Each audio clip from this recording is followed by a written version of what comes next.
I've been on Schofield since 2009, and I drive by the monument every day.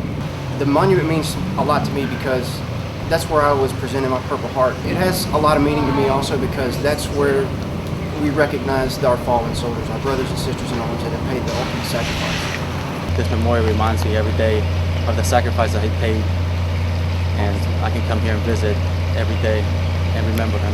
The generational view of the monument came from its sponsors, the 25th Infantry Alumni Association and their executive director, Butch Sincock, who was also a VA employee. We said, well, why don't we incorporate them all in there because it will show the history of combat in the division, and it will also show the support that the earlier generations of warriors have for today's contemporary soldiers. We all did some brainstorming about how this should be done with the soldiers.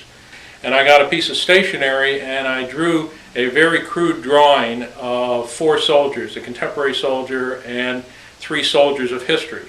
And we turned it over to an artist, Lynn Liverton. We worked for quite some time trying to figure out exactly what we wanted and placed them around, kind of using some wooden figures, getting the right placement and the gesture of the memorial. Really intense and hard to do. I saved the faces for last, saved the eyeballs themselves for last because it was just too much. It was too intense to work that closely with the soldiers looking at me and, you know. Great care was taken in recreating authentic replicas of each era's uniform. The faces were all people living on Oahu who Lynn selected to model for her, except the World War II soldier who bears a striking resemblance to her grandfather. I didn't know when I was making it the effect it would have on people. It had a big effect on me. People pay tribute in many ways. Memorial Day services at the monument, the dog tags that are added by grieving families.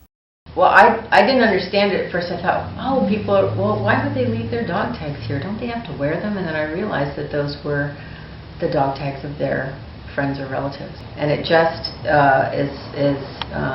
it's very sad. It's a heavy weight to hold, literally and figuratively.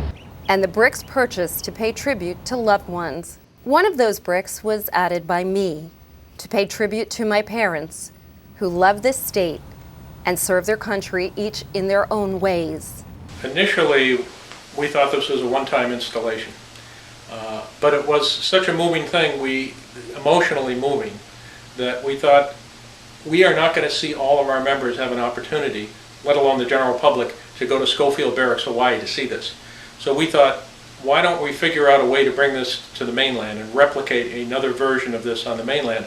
With 2 monuments now being replicated on the mainland, you too may have the opportunity to visit and pay tribute to the heroes in your life.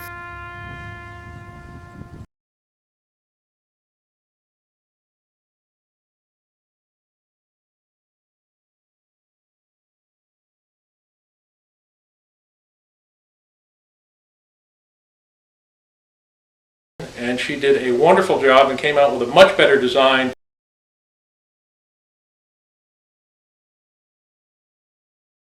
And turned out really nicely. The original piece, the phase 1, I should say, the OIF, the present day soldier, OEF. He was a soldier that was they found for me. His name was Sergeant James Rivera, and he was, his Humvee had run over a landmine, and he was injured, and so he was back home recuperating, and his best friend actually died in that accident, and so that was the first of it for me, because I was taking pictures of him, and it just felt really weird, because it was sort of this model-y kind of shot, like, oh, you know, look this way, or touch, you know, put your foot here, and then finally I just started talking to him, and he was talking about his friend that died, and that he actually was, you know, thinking of him, and got that expression. In 2004, really felt it. Division leadership sent representatives to our reunion in Arizona and asked us to take leadership in seeing that a memorial was built to the soldiers who were dying in Iraq and Afghanistan. And then some of our people started asking about, well, where are the other soldiers This is going to be the only monument at Schofield Barracks to our contemporary soldiers, and that's a great thing, but there are no monuments to World War II soldiers, or Korean War soldiers, or Vietnam soldiers. So we